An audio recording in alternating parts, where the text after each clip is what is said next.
On vous a déjà fait une chronique sur le choix d'un bon VTT adapté à la chasse et au loisir. Résultat, il y a tout plein de questions qui entrent sur les véhicules côte à côte comme celui-ci qui inondent présentement le marché.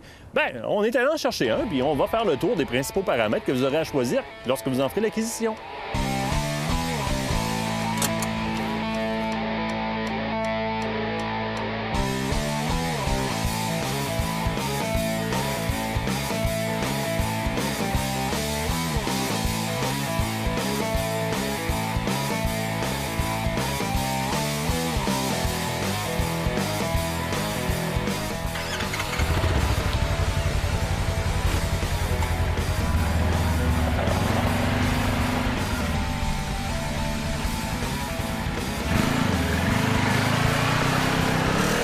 Vous êtes comme plusieurs pour la chasse et les loisirs. Vous êtes toujours à vous poser la question si vous irez vers un véhicule côte à côte comme celui-ci. Ils inondent le marché, ils ont l'air très attrayants et avec raison, ça l'est.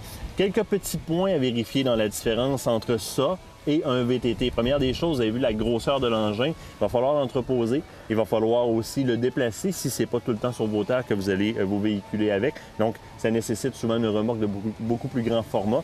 Ce ne sont pas tous les sentiers de VTT régis par les clubs quad qui acceptent ce type de véhicule-là. Donc, c'est toutes des questions qu'on doit se poser avant d'en faire l'acquisition. Si votre choix est fait, bien, je vous félicite. Vous allez avoir énormément de plaisir. Maintenant, quelques petites règles de base lorsqu'on choisit un véhicule comme celui-ci. On en fait le tour.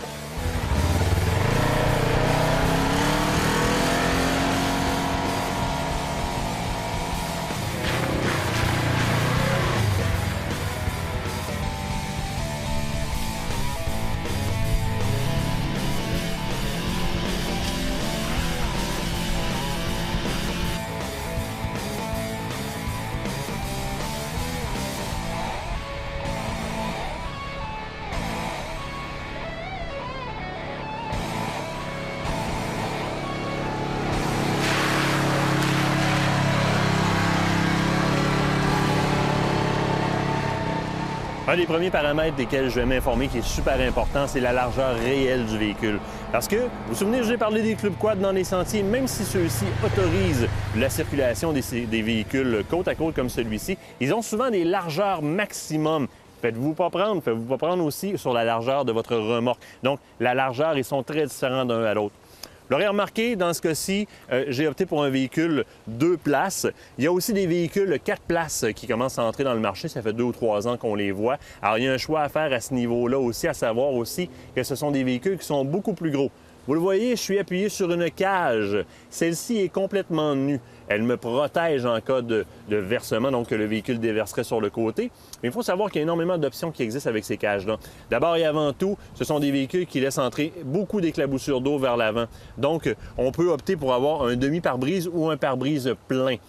Vérifiez les options aussi pour les essuie-glaces, c'est très serviable. Les toits, il y a des toits qui se mettent là-dessus, à l'avant. Sur le dessus, à l'arrière, on peut fermer complètement. Même les portières, celles-ci sont des portières partielles qui me protègent de ne pas sortir du véhicule. Il y a des portières plus complètes qui se font. Il y a même des plastiques qui peuvent monter jusque sur le côté. Évidemment, les options GPS, les options radio, les options haut-parleurs qui sont offertes dans ce type de véhicule-là, il n'y a pas de fin. Vous aurez remarqué aussi qu'il y a des ceintures de sécurité, c'est très apprécié. Là, on arrive vers quelque chose qui est très intéressant pour les chasseurs, la benne arrière. Il y a différentes capacités de chargement. Celle-ci est relativement petite. On va jusque dans certains modèles, entre autres, Yamaha offre un modèle qui est fait pour pouvoir prendre littéralement une palette de grandeur standard. Donc, pour le gibier, il n'y a pas de problème. Il faut vérifier la capacité de chargement toujours de ces bennes-là, à savoir ne pas les surcharger pour ne pas faire de bris qui ne serait pas remboursé à ce moment-là par le manufacturier. Évidemment, ça vient pas mal toujours avec les installations pour pouvoir mettre une boule à l'arrière pour faire du remorquage, vérifier les capacités de remorquage. Et un dernier point, très important, la motorisation. Il y a beaucoup de différentes motorisations disponibles sur le marché. Il faut se renseigner, il faut les essayer. Le meilleur exemple, c'est celui que j'ai entre les mains présentement. J'ai un RZR 900. Par les années passées, c'était un véhicule qui était considéré comme étant très agressif. Donc, on appuyait sur la pédale, ça s'emballait, ça partait. Rien de bon pour aller à la chasse, évidemment. Ça secouait beaucoup. On a révisé le paramétrage du moteur, les mappings électroniques, de façon à ce que la nouvelle motorisation, la nouvelle configuration est beaucoup plus douce, beaucoup plus respectueuse au niveau des occupants du véhicule. Et évidemment, quand on rentre dans un territoire, il ne faut pas que ça sonne comme un Bigfoot.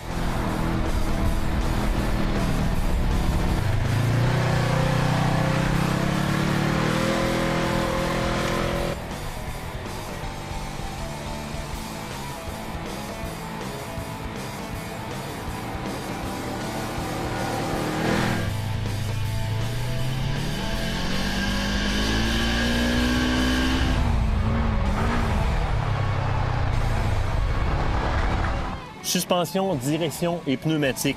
Ici, on a une suspension qui est réellement de base. J'ai un petit ajustement sur le taux de rebond, la rapidité de rebond. Donc, c'est un ajustement qui est minimaliste, mais qui est amplement suffisant si je me sers de mon véhicule pour la chasse. Directement chez le concessionnaire, dans le cas par exemple des RZR, ça se fait dans beaucoup d'autres modèles aussi, je vous l'assure, on peut avoir d'autres choix de suspension. Fox, par exemple, fabrique des suspensions pour ce type de véhicule-là, qui vont vous permettre d'avoir quelque chose de beaucoup plus performant et de beaucoup plus ajustable. Est-ce que vous en avez besoin? Bien, ça dépend de ce que vous allez faire d'autre avec. Moi, je vous parle pour la chasse, ça c'est amplement suffisant et pour la majorité des loisirs aussi. Tout ce qui s'appelle direction, toute la triangulation à l'avant, les tables, sont inspirées des technologies automobiles. Ce sont souvent des technologies qui ont été éprouvées sur la route ou en course depuis longtemps puisqu'on les utilise pour vos autos. Donc, généralement, c'est très, très, très fiable, malgré que ce n'est pas des véhicules qui sont portés à être brassés, entre parenthèses, avec toute la belle suspension qu'il y a après ça. Pneumatique, il y a là aussi beaucoup de choix qu'on peut faire dans les grandeurs de pneumatiques et dans les dessins de pneumatiques. Est-ce qu'on a besoin nécessairement d'avoir quelque chose pour aller dans la grosse boue? Généralement, non. Et avec un véhicule comme ça qui, attention, peut être très, très, très versant de côté, généralement, je ne vais pas chercher des pneus qui sont excessivement agressifs. Je vais aller chercher un pneu, si vous me permettez l'expression, qui va pardonner un peu. Donc, qui va se permettre de déporter un tout petit peu lorsqu'on est sur du gravier, du hard pack communément dit. Donc, il va un petit peu plus glisser plutôt que de gripper et de verser. Faites attention, on le voit souvent sur Internet, les gens versent d'un côté et hop, ils ont le réflexe de mettre le volant en sens inverse, donc de tourner la roue en sens inverse, comme pour se sauver du versement. On ouvre la roue, qu'est-ce qui se passe? Là, c'est sûr qu'on tombe de côté, vous le savez, la règle est simple, on tourne dans le même sens que le véhicule verse et ces véhicules-là sont portés à verser facilement, c'est pas pour rien qu'ils viennent avec une cage de sécurité.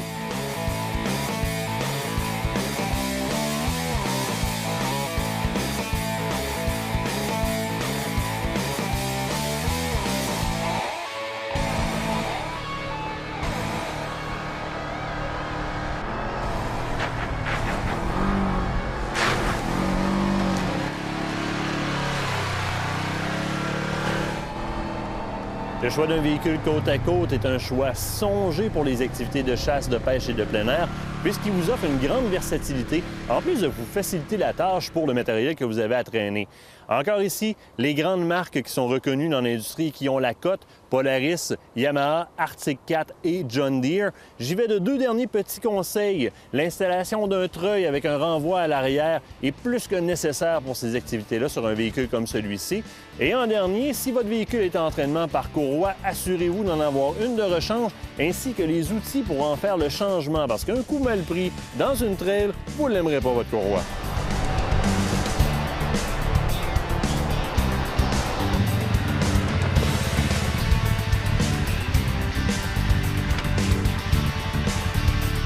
Cette chronique vous a été présentée par RPM Rive-Sud. Ça fait 10 ans qu'on roule ensemble.